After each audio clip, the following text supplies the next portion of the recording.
name is Heidi Convery. I've been the Gallup Certified Strengths Coach for the Vested Group for about 3 years now. And I'm really excited to sit with James for a little bit. I have sort of awkwardly been sitting off to the side as you were having your conversation and listening about you and what leadership is like for you. And I have your Gallup StrengthsFinder results. And so I was sitting off to the side listening to you talk and could hear all of your strengths and what you were talking about, what your pet peeves were and what's important to you and how you lead. And so I thought we could spend some time going over what your results were and then talk a little bit about maybe how to improve on some areas. I think that's kind of what I do in the Vested Group is I'll come in, meet with employees at all levels and help them learn about their strengths and how they can utilize them more at work.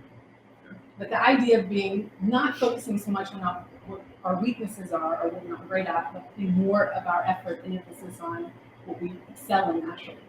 So, sound good? Okay. So there are 4 areas that strengths are divided into. Relationship building being one, influencing being another, strategic thinking, and executing. You have 3 of those areas in your top 10. Relationship building is at the bottom, which kind of made me laugh a little bit when you were talking before about show and care and sometimes how what that is. So we'll talk a little bit about how you can use the strengths you do have to make that.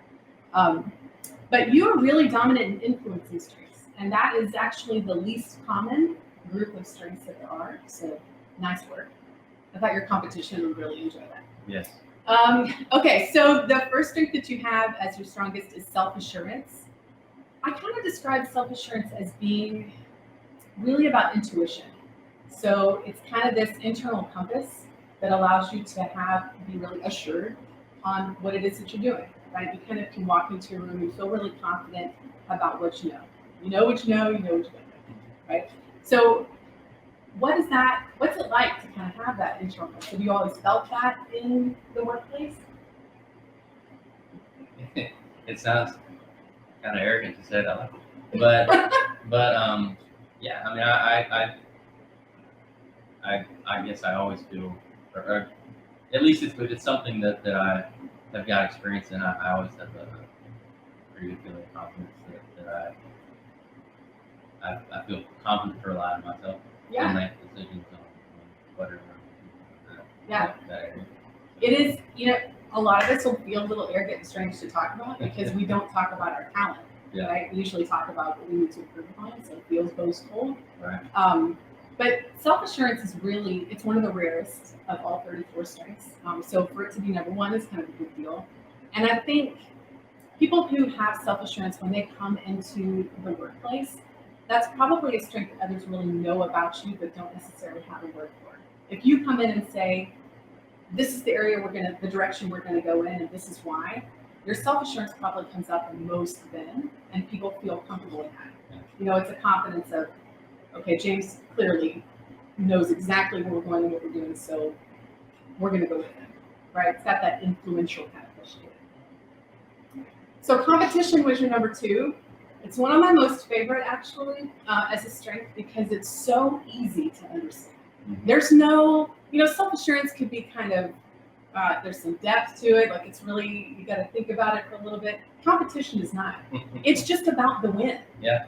I mean, at the end of the day, it has nothing to do. There's no, I want to play for the love of the game and I just want to, you don't. Yeah. You just actually want to beat the next person.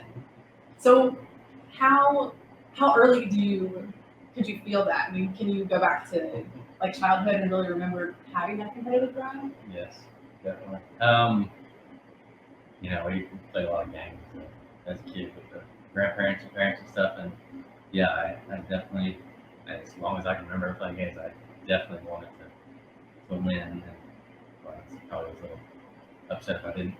And I remember one time actually, I think it was 1st or 2nd grade, and I didn't really like reading that much, but there was a whoever reads the most books. Absolutely. Yeah, I won. Of course. Thanks for letting me know. Just because I wanted to win. Yeah. Not because I wanted to read a bunch of books. No. But so yeah. That's awesome. Competition. What's great about that strength is it is actually really easy to motivate, right? For you, and anybody else who has competition as a talent, the most important thing at the end of the day is you always have a benchmark. So that strength, you can tell, gets kind of uncomfortable or stagnant when you don't know what your competition is, what it is that you need to beat. Right. And for that strength, it's not ever self-competition. So there's other strengths that could make it to where you want to compete, maximize, or maybe use one where you want to compete against self. But competition as a strength isn't about self. Right. It's absolutely about somebody else. So making sure that you know who that person is, they don't have to know that, but as long as you know who it is that you need to beat, that kind of helps you get that strength motivated. Right. Strategic, you're number 3. So strategic is, I would say, one of the fastest moving strengths of the 34. It actually, like self-assurance, is very assured in how it processes something. So strategic are you a football person-ish? Yeah. Enough? Okay. I feel like with football, it's easiest to explain strategic. So I kind of think of somebody in the quarterback position sort of reading the field and deciding, okay, here are the 3 different routes we can take that I know based on how the defense is lined up or whatever. I can weed out that one because it's not going to work because that guy's a loser. So these 2 are the ones that we're going to go for. That's kind of how strategic process is. So really quickly, you're able to see what are the 2 different routes that we can take that I know will work from us to get from A to B, and that's it.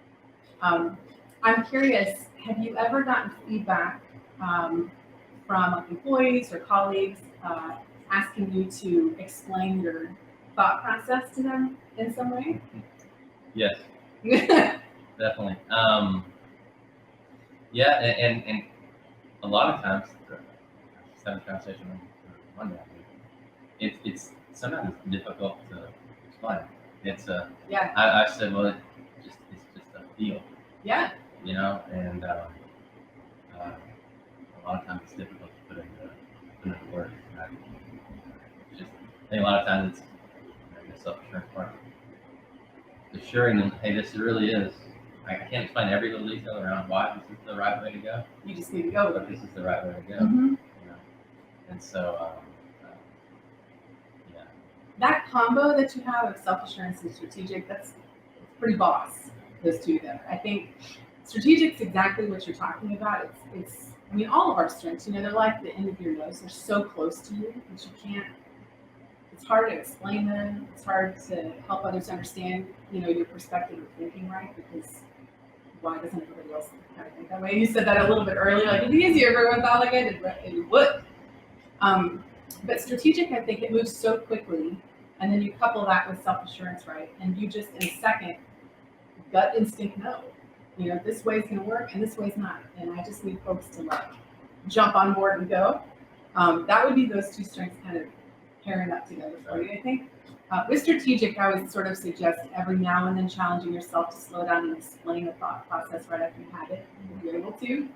Because there are probably people around the table, like myself, who have strategic really low, who are sitting in their chair going, I don't know what is going on right now. I don't know what he's saying. Where are we on the page? Because it moves so fast. So that strength is one that it's amazing. But you'll have to check in with people every now and then, make sure that they're with you. So achiever number 4. I heard achiever in you a lot when you were talking earlier about, you kept saying a couple of things about enjoying working, like you really enjoy working.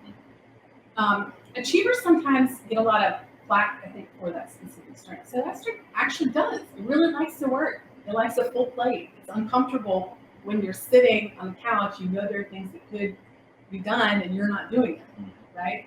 And so I think be easy on yourself a little bit with that feeling like you just kind of need to always be doing. That's what your talent is to always be doing. Where we kind of have to watch, I shared that one with you, where we kind of have to watch Achiever a little bit is making sure that we are communicating with other people that is part of us and that we don't necessarily have the expectation that we're matching, right? Because that's what people do. Someone might see you, someone at home or someone at work might see you just like going bananas through a to-do list and working on vacation and, whatever, and feel like, but I just want to sit. I don't want to be, I don't want to lazy, right? And that's just that achiever kind of wanting to make sure that it always has something going. But it's amazing. I mean, how has your Do you have like a to-do list for the weekend? It's generally handed to me on Friday when I get home. Oh, nice. Okay, good. Great. So, no, I mean, yeah. I don't know if I'm not a big write everything down. I'm more of a Oh, file keep it it in in my head. head. Yeah, Kind of go, yeah. it's there. Yeah. Achiever guaranteed is what kind of keeps you going. I think that strength of all of your top 5 is what I heard the most when you were talking earlier. So I think achiever, just knowing that your internal stamina is going to be a lot stronger than the folks around who don't have achiever high. But it's amazing because you're going to get more done with people who go. And then the last one, then number 5, is belief.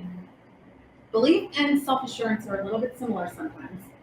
Self-assurance is that internal intuition, kind of, I just feel like this is right. Belief folks have a core set of values that they bounce everything off of.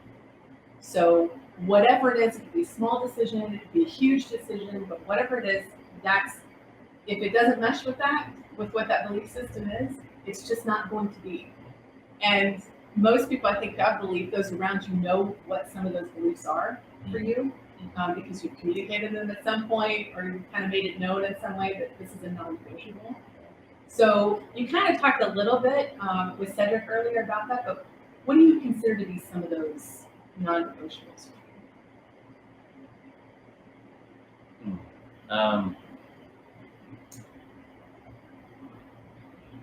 I would definitely, if you say you're going to do something, I expect it, never to change. Yeah. And I think a lot of times, sometimes I get to where it's you have to kind of like adjust this back a little bit, I guess, from the standpoint of if this happens, then this has to be the outcome, and I can't really work around it. Other than, he did something, I can't think of an example right now, but I guess there's always kind of a straight path for if you're going to do this, then do this. Okay. I don't know if that makes sense. It does. But that's definitely some other non-negotiable. I'm not going to hurt somebody. Yeah. And I always try to take everybody into consideration. Morals are usually a big part of them. Yeah. For most people with belief, there's kind of there's a moral compass, I think. And again, that seems a little bit similar to self-assurance. Self-assurance also has a compass, but it just is more about sort of what seems like the smart, the right, using your knowledge, what the correct thing is to do. And belief is is rooted in what you already have, kind of what makes that decision. What's great about you having belief is I know people know where you stand all the time, right? And for being a leadership role, I'm not sure you can ask for much more. For those that you're leading to be able to say, I know James is going to think this way about this, and he's going to think this way about this, and that's unwavering and doesn't change. So belief in a leadership position, I think, is invaluable. Where we have to kind of watch belief, I shut up too. We can sort of like cement our feet on some things, and make kind of what I was trying to say. No. Okay, yeah. Right? Yeah. Where it's hard. It's hard for us to sometimes consider an alternative, especially if it feels like it's pushing against a core value of our own. And so, because that's the case, I think anytime you start to feel that, and I talk to people at TBG a lot about feeling as though your strengths are being pushed up against. You can feel it. And you kind of know whatever those push buttons are for you that something's happening. Whenever you feel that way, that's usually one of your strengths kind of getting pushed up against the wall. Right. Belief is one of the easiest ones to feel when that happens. And so when it does, just kind of challenging yourself, like what core value or what moral, what is it that's making me kind of have that visceral reaction to that, to learn a little bit more about what those really deep core values are for yourself. So it's a pretty dynamite top 5. Yeah. Yeah. Okay. So just quickly to kind of, we've gone over your top 5, but to go over those 2 areas that I think I heard you speaking with Cedric about that you wanted to improve upon. And, I think good leaders are always talking about or reflecting on what it is that they can improve upon to be the best leader that they can be. The first one that I heard you say was being better at networking. You are right. I mean, this just kind of comes with the territory. And what's interesting about your full 34 list, the relationship building strengths, the majority of them are at the bottom of your list. So they're like 27 through 34. Yeah. I laughed a little bit when I read it, when I got your report, because I thought, look at this guy. So I sort of saw you as a challenge because, competition. But what that usually means, it doesn't mean that you can't relate to people, obviously. It doesn't mean you don't have empathy. If I came in the room and said something happened to my dog, you would have empathy for me because you're a human. What it does mean, though, is that you have to go about relating to other people in a more non-traditional way, since those relationship building strengths are lower. So when it comes to networking, you might not get enthused about thinking about going to a networking event and like working in a room and, kind of schmoozing people or getting started, but it's exhausting, I'm imagining, right? Like you're like, I just don't. Yeah, not really. I'm going to listen to somebody else, right? So if I were going to suggest using your top 5, a different way, maybe to approach that, I would probably say one of 3 things. The first one that comes to mind is competition, because it's the easiest to motivate, I think, one of the easiest. So whether that's, if you're going to a networking event with somebody, I would create a competition with the other person. I'm going to get 12 more cards and do this. Like that's how tonight's going to be, right? So now you're not putting yourself into this, I need to relate to somebody, like I need to, get on some sort of human level with them. You don't have to. That's not going to bring you any energy at all, and you're going to hate it. But if you're approaching that networking from a competition standpoint, you're going to come alive, right? And it's going to be motivating. You're going to leave the event with some energy boost to it, because of course you will have beaten whoever it is that you came with, right? And then another one that I was thinking was sort of a combination of strategic achievers. So strategic, you already know going in who you need to be, right? I mean, I can hear you, in the way that you talk, self-assurance especially, like kind of know these are some new partners we need to meet, some new clients we potentially meet, and probably meet somebody in this industry would be helpful. That's your strategic all the time, right? Thinking about that. So go into a networking event with a specific plan in mind of who you need to meet. So then it's a little bit more of, it's that this is how I get from A to B, not going in with the plan of being just too nebulous and it's not energizing, right? You don't know who you're going to meet, but like going in and kind of pinpointing those folks out could be a big energy.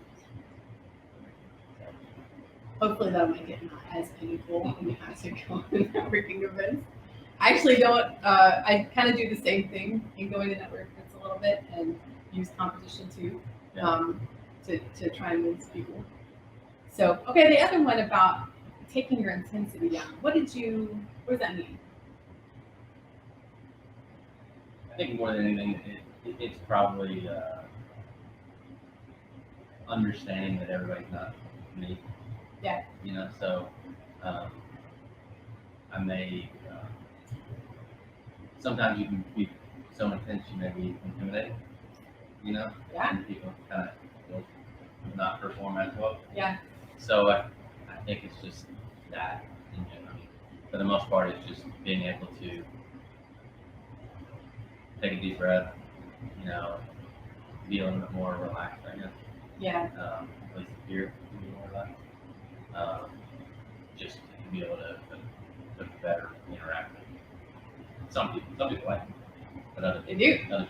Yeah. So it's just being able to understand who your audience is.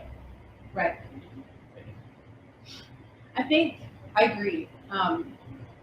The one thing that is important, I think, for you to note is not to, this is talent, and it's just flat out strength. So making sure, I think the first step to make sure that you're not kind of watering yourself down a little bit is even using something like this to kind of start to have some one-on-ones with some people that you work with the most and share your results with them. Right? You can go online, you can download specific descriptions about each of your strengths, and hand those to the couple people you work with the most and say, hey, which one of these do you see the most in me? Or which one do you see maybe causes me the most problems with you? Or which one do you love that you rely on, right, for me the most? That can help you give kind of a baseline, because often we don't, how we're coming across to people might be really different than how we think we are. I mean, certainly if we've gotten feedback from a 360 or something, that's very helpful. But that's a good starting point too for you with one-on-one folks to kind of see. Maybe some people are a little intimidated by self-assurance, right? But being able to talk about that strength with them, so they don't think, oh, he just wants to come to the thing and he knows it all, and it's his way or the highway. They can learn a little bit more about what that strength, the power of it, right? And being able to say, we have somebody on a team who is so confident in how we do things that we could send him to any group anywhere, and he will preach our gospel, right? And we know he will, and we have confidence behind it. So that would be my first suggestion for sure. And the intensity part is right. So our strengths, in the strengths coaching world, we talk a lot about what we call balconies and basements. And that's balconies when our strength is functioning really well. So we're using it productively, it's helping us build relationships, it's helping us get things done. The basement is sort of when your strength is hangry, in a sense.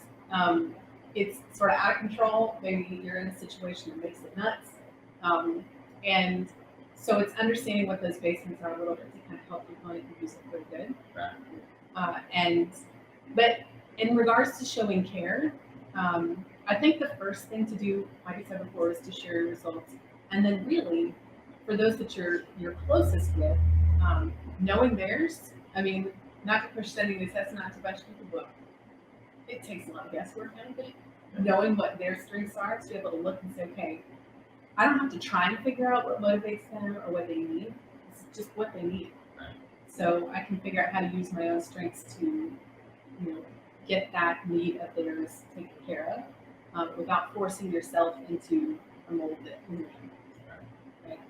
It's in the mold, but it's just there. Yeah. So do you have any questions or anything else about this that you want to go over?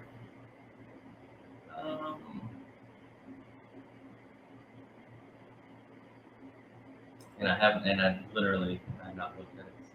So. We can have another session after the podcast. So we're going to. Something important to note since you have your full 34 before we go. The bottom of the list, so that kind of 30 through 34. Sometimes people look at that and think about those as your weaknesses, kind of the areas that you really struggle with. I actually don't think that's the case. I think your weaknesses are actually the 1 through 5 when they're in the basement. So if you kind of go back and think about this is when I'm at the worst, that's probably where it needs to be. But yeah, I really enjoyed chatting with you. I appreciate it. See you later.